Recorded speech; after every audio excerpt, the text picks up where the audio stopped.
Spartans, Joe Sena here, founder and CEO of Spartan. I'm on the farm. I had the pleasure of doing my first ever online podcast interview. Okay, I interviewed James Altucher. He's got a famous podcast, and it was actually pretty interesting. I was nervous, I've been holding out all the interviews we did over all these years. I said, I'm not doing one of these virtual meetings. It's gotta be in person, otherwise I'm not doing it, which is a nightmare, because I'm traveling all over the world. Well, now with the lockdown, I'm locked down on the farm. James was locked down at his apartment. We did it. And turns out he went to Cornell. I went to Cornell. Turns out he had some tough times. I had some tough times. It turns out he's from Queens. I'm from Queens. Guy was pretty interesting. I mean, he's had some serious ups and downs in his life. I'll leave you with that. I don't want to give too much away. And he's figured out how to bounce back, how to dust it off his shoulders, and how not to get in his own head. I think you're going to learn a lot with this interview. I think he's a real interesting cat. So stay tuned, listen up, and listen. Life is not a straight rise to the top. Life is like this. And if you're lucky, at the end, you're a little higher than you were at the beginning. If you're lucky. So pay attention. Let's learn something. This episode of Spartan Up is brought to you by Gone Rogue high-protein chips. Visit Amazon or GoneRogueSnacks.com and use the promo code SPARTAN25 to get 25% off.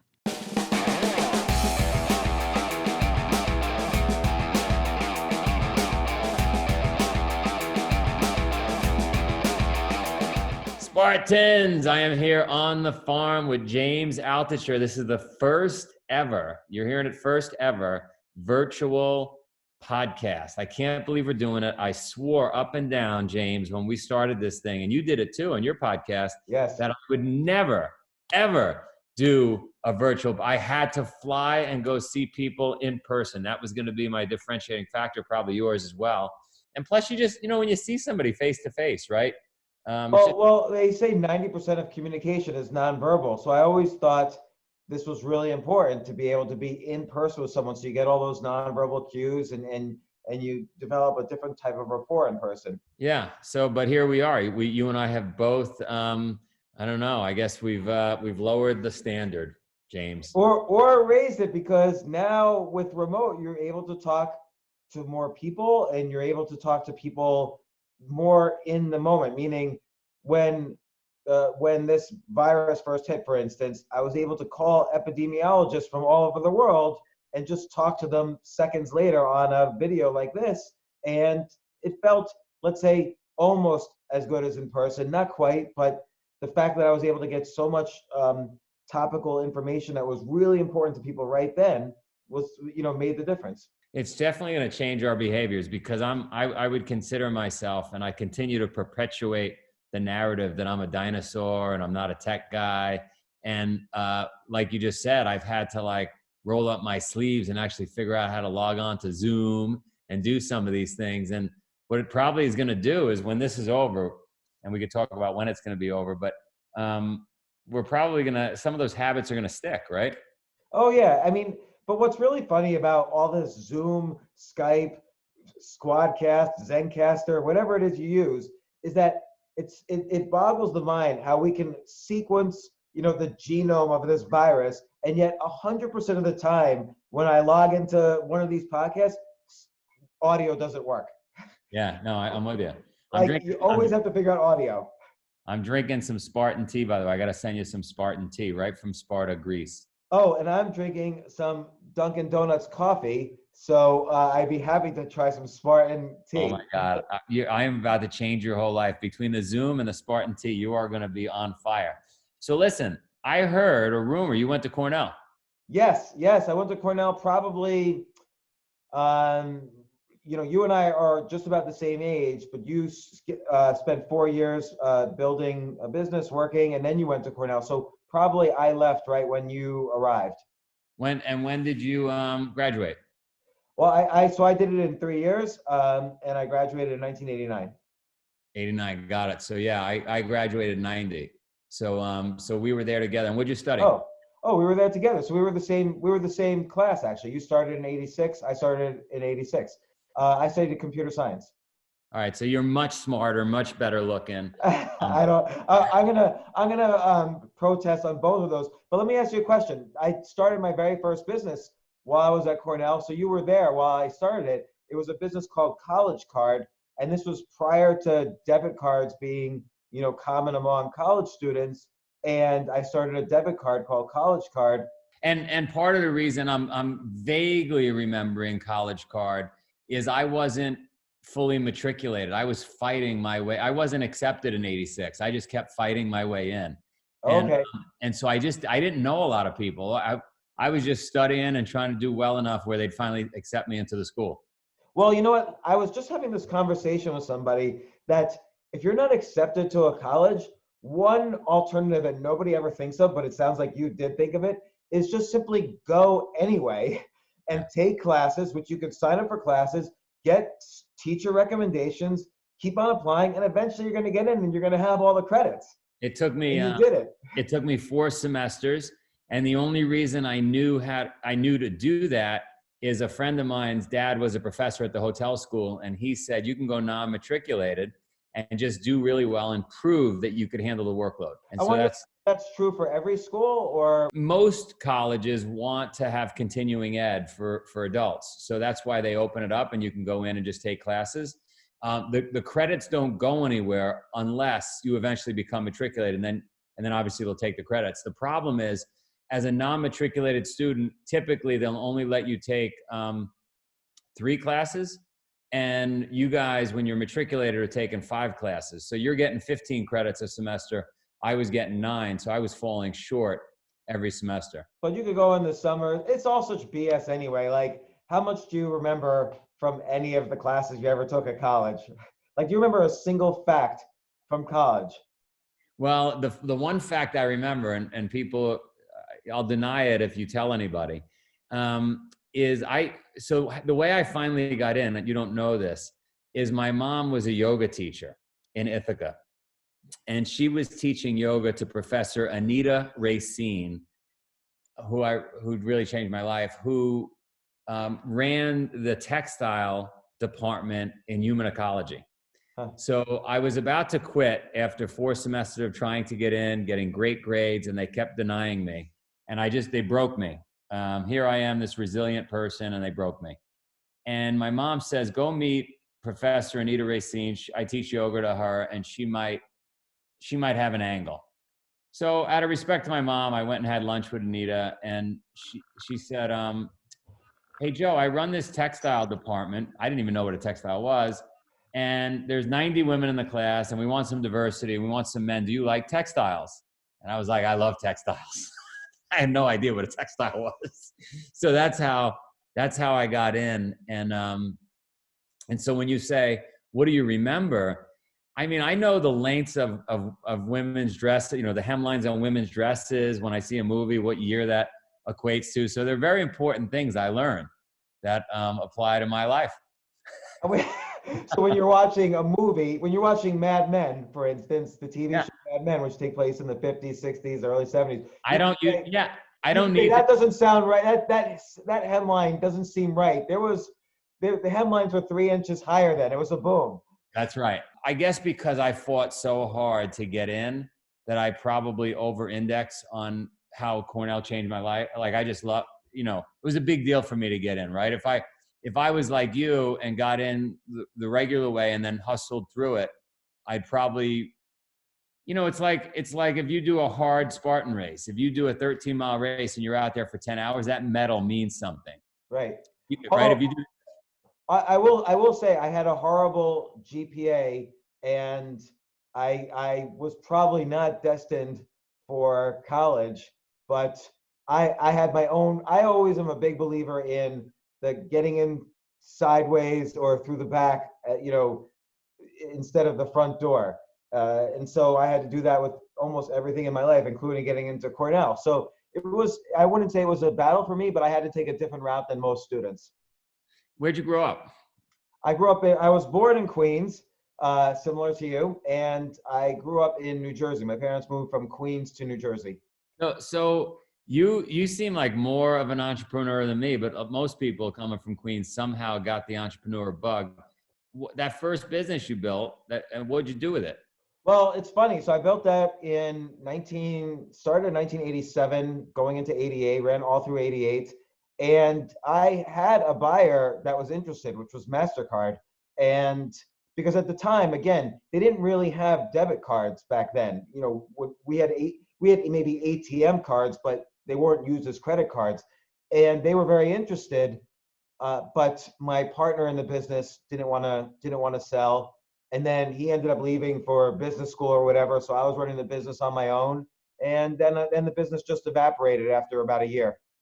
Got And I was staying up all night delivering. So I was running this debit card, almost financial institution. But then at night, I was staying up all night delivering food because anybody that accepted the card, we would deliver food from. And we had about 80 different businesses in Ithaca that accepted the card. And I was also the sales guy selling all the businesses that they needed to use. You know, they needed to accept our card. They didn't even have point of sale machines in many of these places. So, and then I would deliver, I would do all these things. It was too much work. You know, I don't know if you've been back to Ithaca lately. Have you been back in the last few years? No. Oh, maybe about 5, 6 years ago. It was a completely different place. Like all the retail stores were kind of out of business. Very few restaurants, surprisingly. Very quiet on the street. And so I don't know if everything's gone so digital that kids are just not going out anymore. I don't know what's going on, but it was completely different. You know, given what's happened in this sort of forced isolation that we've been in due to the virus, I think the same thing is going to happen. What you just said, where retail is kind of shutting down or going out of business, I see that happening now in places like New York City. Like right now, everything's boarded up, and you don't know for each store, you don't know if it's boarded up permanently or for temporary reasons. But it feels to me that a lot of these temporary shutdowns are going to be permanent. And I think that's going to start happening. And the other thing is, it's not as if anyone's going to come out of this quarantine period and say, you know what I always wanted to do and I'm going to do? I'm going to open up a clothing store in New York City. I think that's just not happening anymore. That's a really fair point. You know, I'm very close friends with the chairman and owner of Saks Fifth Avenue, Hudson Bay.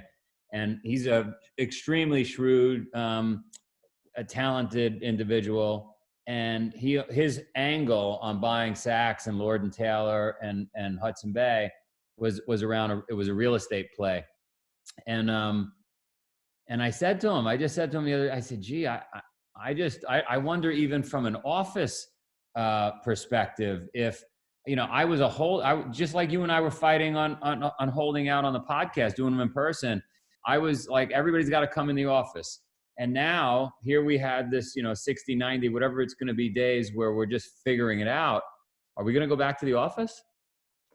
I'm not. I'm going to start doing many more things remote, like meetings, podcasts, even meetings in New York City where I had to go downtown. It feels to me now like such a waste of an hour and a half to travel down, to come back up, when it seems like just as useful. And the same with podcasts. I really enjoy just calling someone up and saying, hey, in 5 minutes, can you come on my podcast? Like, I think a lot of things are going to change. I think we don't really know. Like, I think part of this as entrepreneurs is being a little bit more comfortable with uncertainty. We don't really know what's going to happen.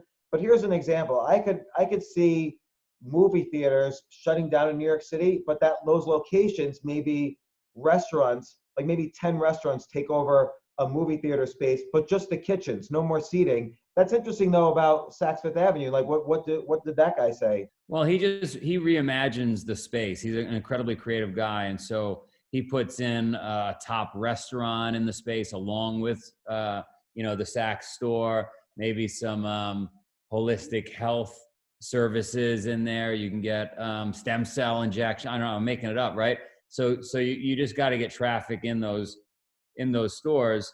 But I think when you look at it on a mass scale, like you said, I'm making it up, if there are 5,000 storefronts, there'll probably be 2,500 when this is over.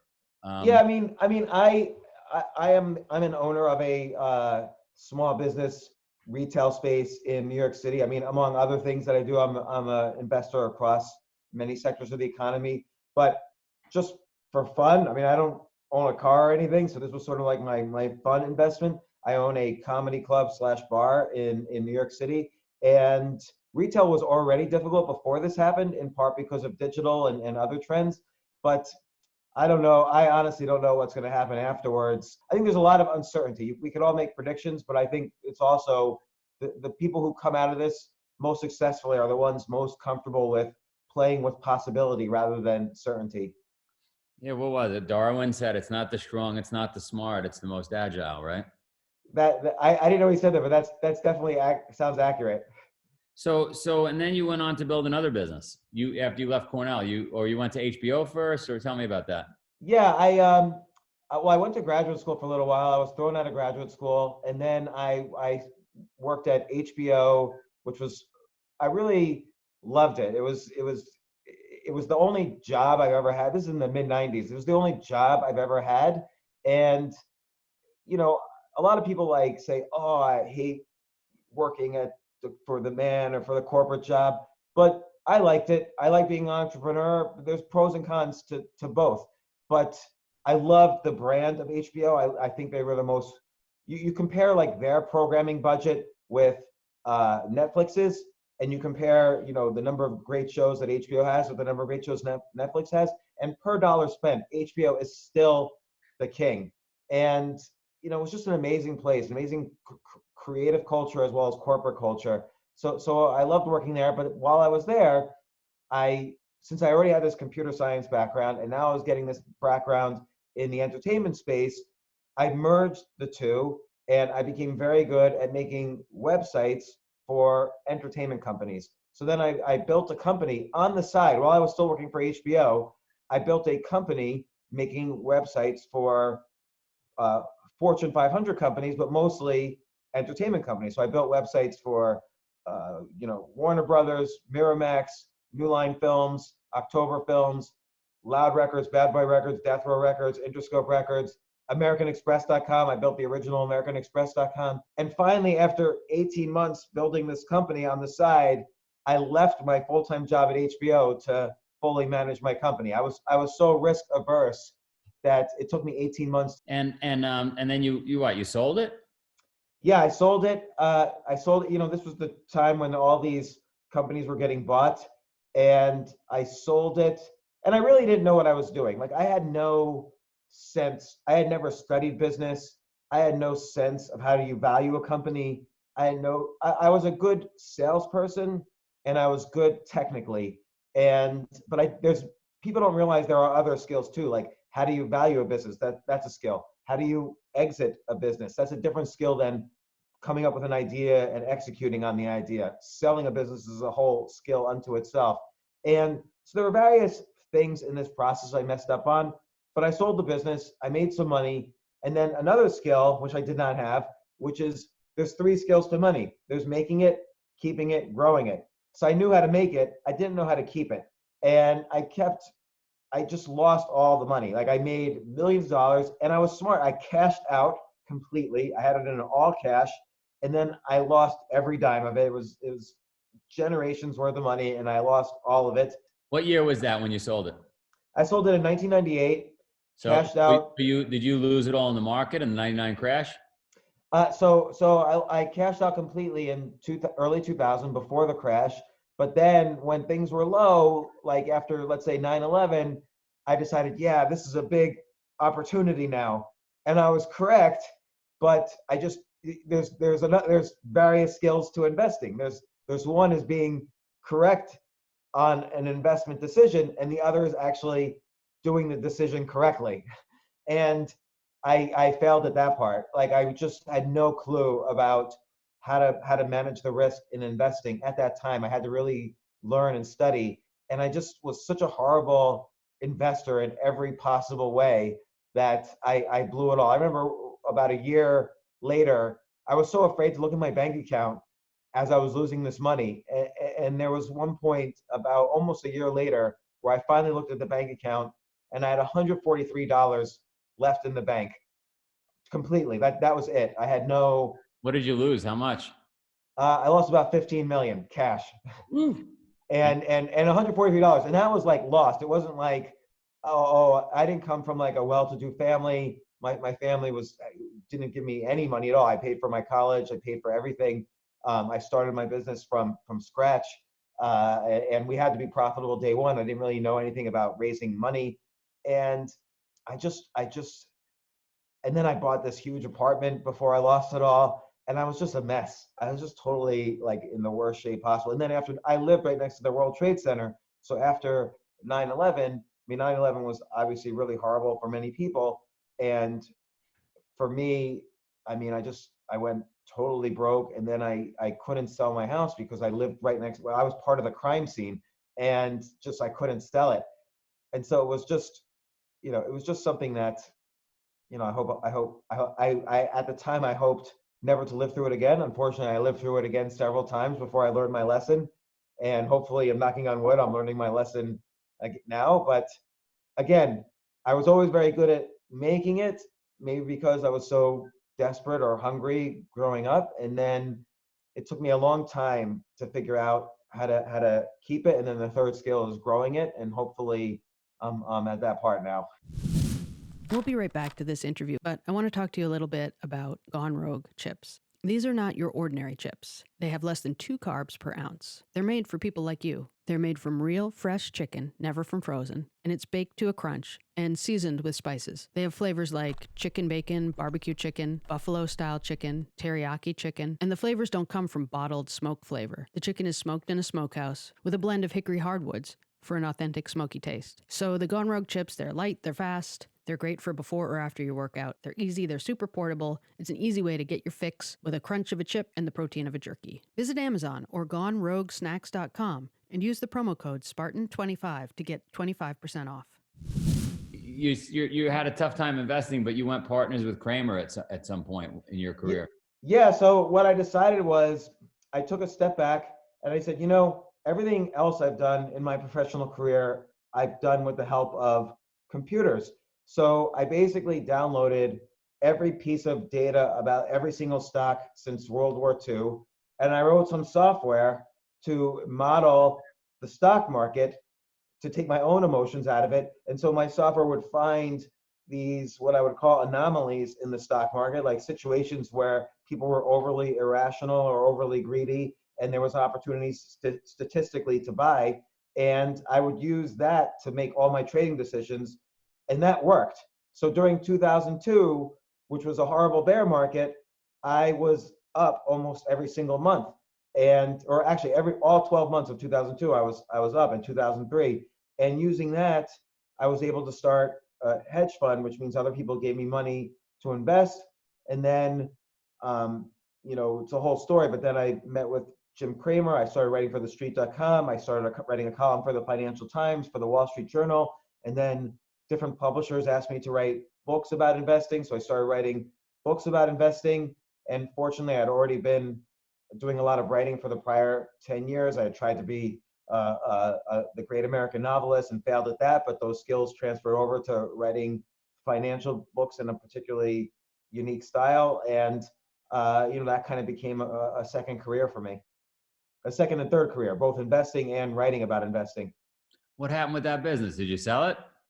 No, I had so one time it was very hard for me to raise money in a hedge fund business. So one time I visited this guy who was running a huge hedge fund at the time, and everybody told me, my friends told me, oh, he'll definitely invest with you. He's a really nice guy.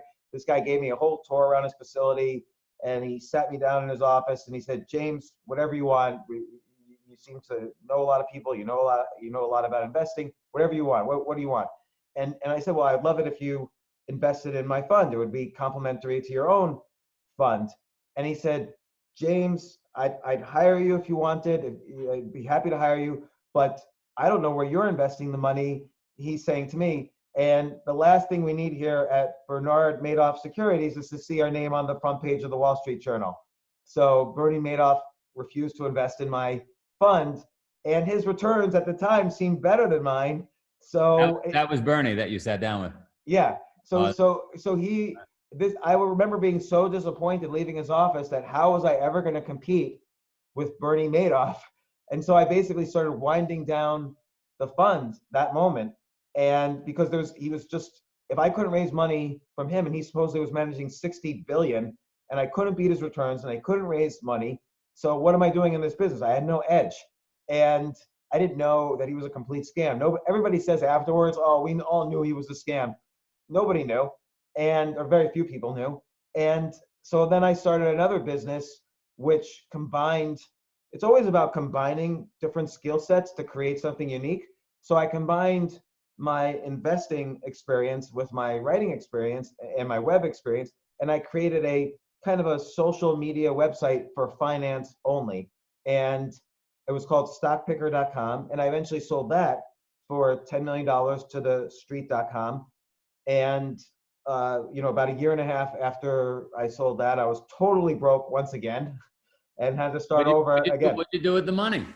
Well, the financial crisis happened, and and I had bought a house again, and then I got a divorce, and I just really couldn't, too many things. I couldn't really hold on to it, and I couldn't do it. I started investing, thinking, oh, we hit the bottom, and instead it was another bottom like 8 months later. And I did some good investing then, but some bad investing, and I just couldn't hang on. And then the divorce hurt me, and then losing the homes hurt me. So I really was, once again, behaved inappropriately with my finances and had to start literally from scratch again. During your podcast, do you think people enjoy your podcast because one, you're so honest, you're humble, you've been through the war multiple times, and it helps them maybe avoid making some mistakes? I hope so. I think it's an interesting thing with what makes a podcast or any media enjoyable, but podcasts have taken off so much, and it's really just like, it's like sort of the Wild West of radio. We're kind of like an unfiltered radio, and there's a combination of information value and aspirational value and entertainment. And so I like to, and I'm sure you do too, we provide all of that.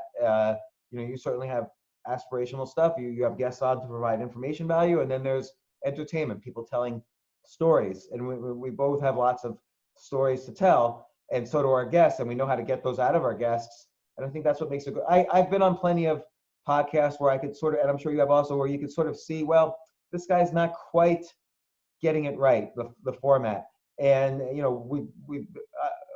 I've been in this business, you've been in this business a while, I've been doing this podcast since 2013, and you start to get a sense of who's doing it right and who's doing it wrong. Yeah, I'm interested in you because I'm listening to the stories, I'm listening to the peaks and the valleys you've been through, and somehow, you are the epitome of, you get knocked down 4 times, you get up 5, right? And so I think if there's one takeaway for the Spartan guests, well, for anybody, how do you do that?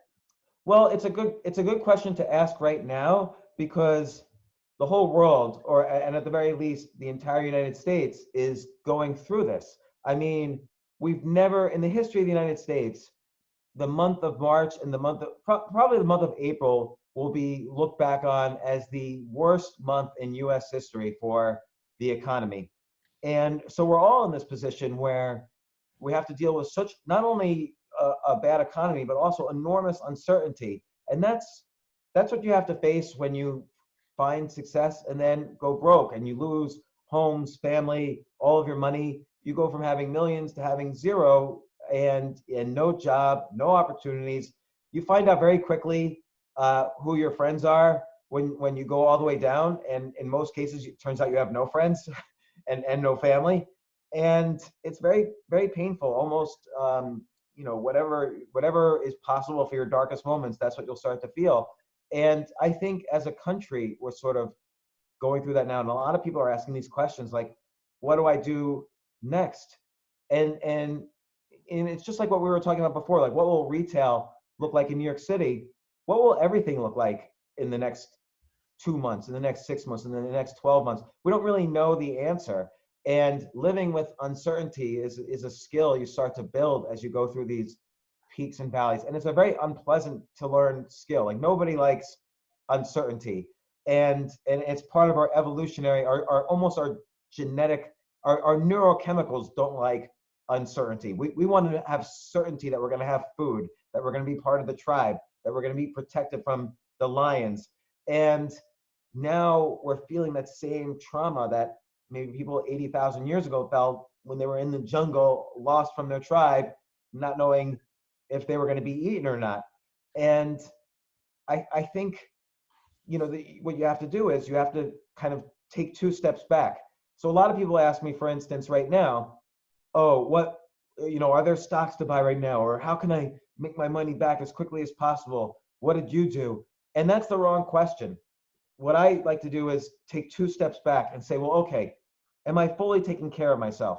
Am I taking care of myself physically? Like, am I sleeping enough hours? Which means, if I reduce stress enough so I can sleep well? Am I eating well? Am I exercising at least minimally? Are the relationships in my life good? Am I taking care of them, or are they toxic? Because you can't be creative if you're screaming back and forth at your spouse all day. Am I taking care of myself creatively? Because creativity is a muscle like any other. You have to exercise it on a daily basis or it will atrophy. So I have, as a practice, I have waiter's pads. I have hundreds of waiter's pads that look like this. I'm showing you a waiter's pad right now. And I write down 10 ideas a day. And I've been doing this for years and years and years, where I force myself to think of a topic and think of 10 ideas I can write. And that will actually rewire your brain creatively. When you actually need ideas to survive, it'll be much more easy to come up with them by just the simple act of writing 10 bad ideas a day down every single day. And every once in a while you come up with a good idea. And then, am I taking care of myself, as corny as it sounds? Am I taking care of myself spiritually? So am I taking a little bit of time to look at the horizon and just unfocus from the daily anguish that is involved in living in a world like this? So those 4 things, taking that step back, that lays the foundation for then it will just naturally happen. You'll come up with ideas, you'll meet people, you'll network, you'll have good relationships, and opportunities will happen. And that's what's always happened to me. And hopefully I don't go dead broke again. I think I've hopefully figured out some things, but even if I do, I'm kind of confident I'll see myself through it. I'm going to connect you with some people, and I want you to join our, we have a 5:30 a.m. warrior call every morning. I've been bringing people together from all over the world, about 70 to 100 people. That's a great idea. Yeah, I go around the horn, 5:30 a.m. Actually, the reason I came up with it was I was coming back from Greece when Trump locked down the country. And I said, I need to be plugged in. I need to be talking to everybody. I get my spiritual fix out of it. I get my relationship fix out, like boom. And it starts my day. That's awesome. And it's funny, you were coming back from Greece. I was coming back from the Netherlands the day before the travel ban. And I was worried, am I going to be able to get back? Because it was already on the horizon. I was in the Netherlands for 8 days, and I was nervous even going there. Am I ever going to be able to come back to the US? What do you think? I think we're going to be back to normal by July 1, based on my morning calls. I think we'll have some semblance of normal in May, a little more in June, but July 1, lights are on. And if there is any movie theaters left anywhere in the world, we'll be able to go to the movies. Yeah, I agree with that. So I've been doing, ever since the lockdown, ever since Trump did the travel ban, basically the day after I got back from the Netherlands, I started doing these Instagram lives because I saw that there were the media headlines, which were all hysterical, and then there was my own view of the data, plus my own conversation, thanks to the podcast, my own conversations with doctors and economists and so on. And so there was this big gap between what the media headlines were saying and my own interpretations of the data I was seeing as confirmed by, all the specialists in the space. And so I kind of wanted to use these Instagram lives to calm people down, or at least give people my interpretation. And I was saying then we should see a peak in the US around April 15th, give or take, and then an end, not a complete end, but like a basic end, kind of like how we're seeing now in other countries, basically by the end of May, early June. And that's what's bearing out. Like I would say in New York City's probably already peaked in the past few days. Italy and Spain have peaked. And then the US itself will probably peak around April 15th. Once again, nothing in my story has changed. The data has remained the same. You and I are completely aligned. I'd love you. What time do you usually wake up in the morning? And don't be embarrassed to say 10 a.m. Well, before this virus was happening, it would be about 5 or 6 a.m. But now it's around 8 or 9 a.m.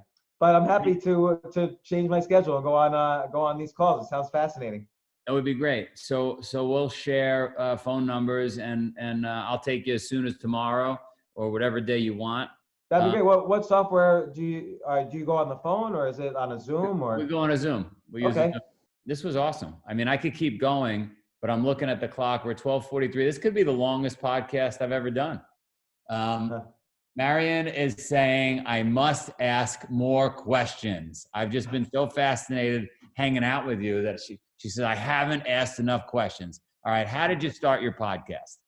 This company wanted me to write an investment newsletter for them, and I didn't want to do it. I really only enjoyed writing and interviewing people and so on. So they said, well, so I said no. And no matter how much money they offered, I said no. And so they said, well, we'll host your podcast. Why don't you just do that? And I had all these people I wanted to talk to, and this gave me an excuse. Podcasts are great for introverts because this gave me an excuse to call up anybody I wanted and say, hey, can I talk to you? Like, I just read your book and I loved it. Can I ask you some questions about it? So basically every book I was reading, I would call up the person and say, hey, can I talk to you about it?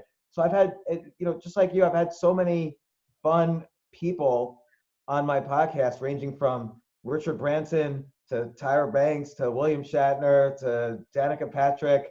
And it's been such a pleasure. Although now I'm curious what you think. Like, there's 2 million podcasts out there, many interview podcasts, and I've been thinking of switching the format a little bit to more storytelling. I feel like I've already, and you probably feel this way too, I've spoken to hundreds and hundreds of people. Like after you speak to, I grew up watching William Shatner, Henry Winkler, and then in the 90s I had heroes, in the 2000s I had heroes. I've spoken to all of these people now, and now I'm interested in more playing with the format. What are you thinking of doing to grow your podcast? Well, it's really shame on me, but it hasn't been the main business for us. Right? Because the main business for us has been putting on events all over the world.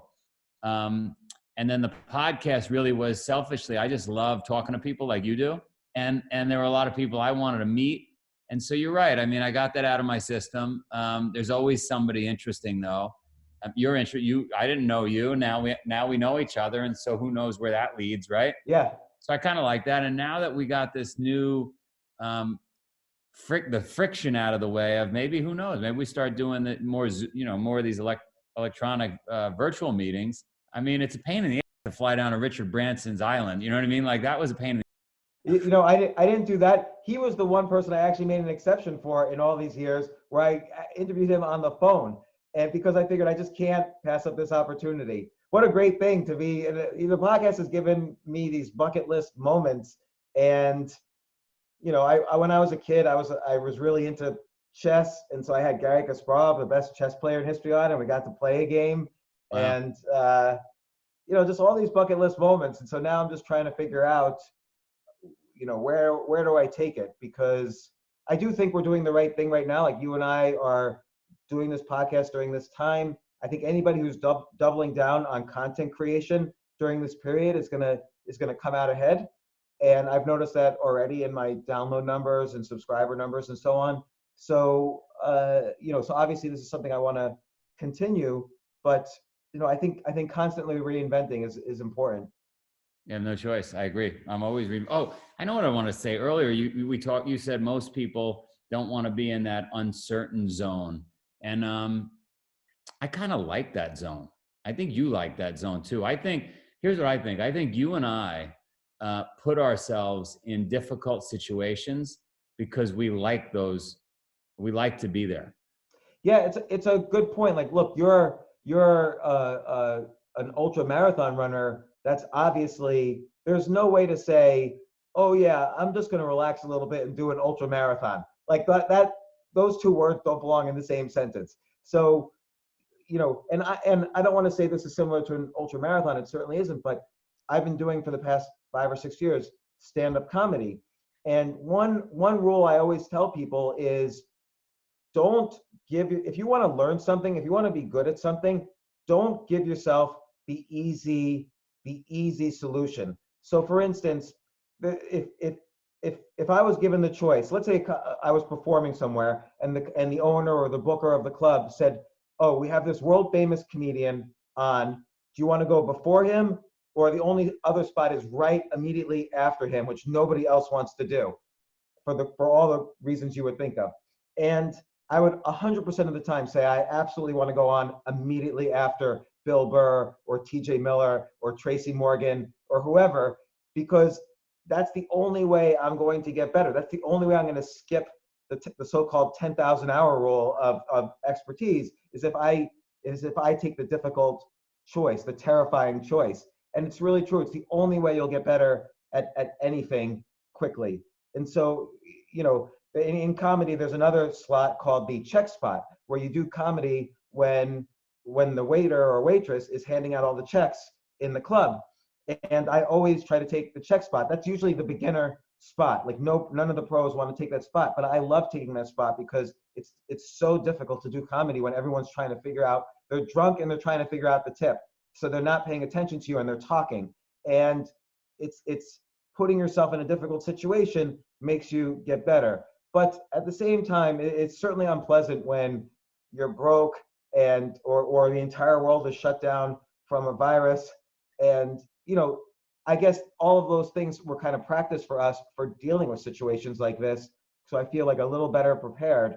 And I just mentally and emotionally. But there's always I had to kind of like pull myself back a few times from being too obsessed with the data and just I kept seeing things in the data that were obvious to me, but not necessarily obvious when I watched press conferences or when I would see headlines. And I would find myself getting a little upset at a headline, which is ridiculous because I wasn't going to be able to change the world from Twitter. So I had to kind of learn very quickly in this situation, okay, I'm not going to change the world, but I can just be a positive influence on the people around me. And for myself, I can position myself in this situation. Well, you're gonna love tomorrow, and who knows if you get up with us and you do that call with us, I may even talk you into doing a workout with me live on Instagram. Yeah, let's do it. I was just starting to work out with a trainer before this all happened, and we're the same age, so I figured it's more important than ever that I need to get serious about exercise instead of just like occasionally doing it. And so I haven't been doing that as much since they closed down the gyms and everything. Let's do it. We're going to do it tomorrow. All right, James, that was awesome. Kings come from Queens. I'm glad we met. I can't wait to hang out again. We might hang out tomorrow morning. Let's do it. Excellent. Joe, thanks so much for asking me on. And this has been great. Thank you very much. See you, bud. Hey, guys, what do you think? Should we do more online interviews? James was interesting. And I got to say, it made my life pretty easy. It made his life easy. We just went on virtually. But I don't know what the quality is like. I don't know if you liked it or not as a viewer or listener. So please comment. Let me know if you like that or if we should stick to what we've always been doing, which is going on site and meeting people in person. So I don't know. I mean, look, I remember my dad. My dad had an unbelievable rise to the top. He was a hustler. He made a bunch of money. And then the 87 stock market crash, 1987, he lost everything. And I watched it happen as his child. I saw so many people that had done so well in life and then boom, crashed and things fell apart. James is no exception, right? He had some really unbelievable times, obviously an amazing entrepreneur, but then boom, shit happens, doesn't know how to manage his money. I love what he said, right? There's three components. You gotta be able to make money, you gotta be able to invest your money, and you gotta keep your money. Can't lose your money. So I like that. I hadn't thought about that before. Really, really interesting guy. Do me a favor, comment, subscribe, tell me what's gone on in your life. I want to know if you've had some ups and downs. And make sure you check out our Instagram and you check out all the other channels as well. I'm not as savvy as all of you out there, but but I'd love to hear from you. I'd love to have you subscribe. I'd love to have you share it with your friends, because Marion, Alberto, myself, the team, we're killing ourselves. Dr. Johnny, Sephra, Colonel Nye, to bring these characters to you so that you could learn. And so I just want to make sure you're getting the most out of it. I want to make sure you're hearing about it when we release these shows. So stay tuned. I'll see you at the next episode.